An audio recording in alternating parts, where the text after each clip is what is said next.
Hello friends, તમને લાગે છે કે આ નાસ્તો ભાતમાંથી બનાવ્યો છે અને એ પણ ફક્ત 5 મિનિટમાં એકદમ ટેસ્ટી, હેલ્ધી અને વધેલા ભાતનો ઉપયોગ પણ થઈ ગયો અને તમે આ ઢોકળા બનાવ્યા તો તમે ઘરમાં કોઈને પણ ખબર નહીં પડે કે આ ઢોકળા ભાતમાંથી બનાવ્યા છે. તો મિત્રો, મારી ચેનલ હજી સુધી સબસ્ક્રાઈબ નથી કરી તો કરી લેજો અને બાજુમાં આવેલું બેલ આઇકન દબાવી દેજો, જેથી મારા નવા વિડીયોની નોટિફિકેશન તમને મળી રહે. તો સૌથી પહેલાં વધેલા ભાતને તમારે એક મિક્સર ગ્રાઇન્ડરમાં નાખી દેવાના.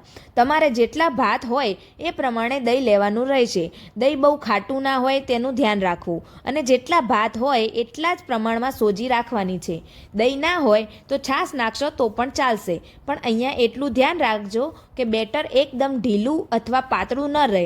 જો બેટર ઢીલું રહી જશે તો ઢોકળા બરાબર નહીં બને. વિડીયોમાં બતાવ્યું તે પ્રમાણે બેટર બનાવી લેવાનું છે અને કોઈ કારણસર બેટર પાતળું બની જાય તો તેમાં 1 અથવા 2 ચમચી ચોખાનો લોટ નાખી દેવાનો, જેથી બેટરનું ટેક્સચર એકદમ મીડિયમ થઈ જાય. હવે બેટર એક બાઉલમાં ટ્રાન્સફર કરી લો. તમે બેટરમાં લીલા મરચાં, આદુની પેસ્ટ નાખવી હોય તો નાખી શકો.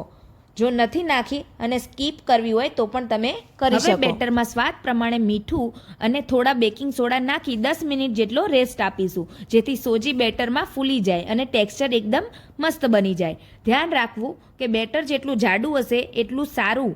પાતળા બેટરમાં ઢોકળાના ચોસલા પાડવામાં તકલીફ પડશે. 10 મિનિટ બાદ બેટર જોઈ શકો છો ફૂલીને મસ્ત થઈ ગયું છે. તો હવે એક સ્ટીલની ડીશમાં તેલ લગાવી લઈશું અને ડીશમાં બેટર નાખી બધી બાજુ બેટર સરખું આવે તે રીતે બેટર રાખવાનું. તીખાસ માટે તમે ઉપર લાલ મરચું પાવડર અથવા કાળા મરીનો પાવડર સ્પ્રિંકલ કરી શકો. તેનાથી ઢોકળા એકદમ મસ્ત અને ટેસ્ટી બને છે. તમારે જાડા ઢોકળા બનાવવા હોય તો તમારે ઊંડી ડીશ લેવાની રહેશે અને પાતળા ઢોકળા બનાવવા હોય તો છીછરી ડીશ લેવાની રહેશે. એ પ્રમાણે તમે બેટર વધારે ઓછું રાખી શકો.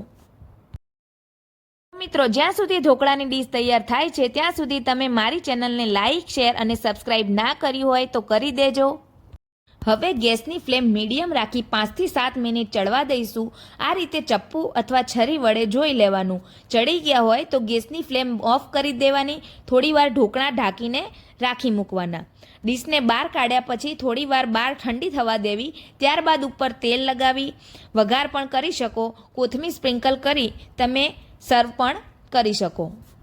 તમે તેલ ગરમ કરી તેમાં રાઈ, જીરું, હિંગ, મીઠો લીમડો અને લીલા મરચાંનો વઘાર કરવો હોય તો તમે કરી શકો છો.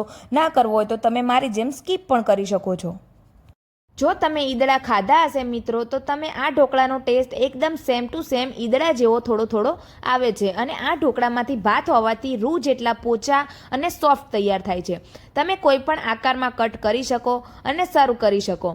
મોંમાં મૂકતા જ પેટમાં ઉતરી જાય એટલા સોફ્ટ ઢોકળા બનીને તૈયાર થઈ ગયા છે. તો છે ને એકદમ સરળ અને ઇઝી. તો હવે ભાત ફેંકતા હોય તો ફેંકતા નહીં અને આવા ઢોકળા બનાવીને બધાને ખુશ કરી નાખજો મિત્રો.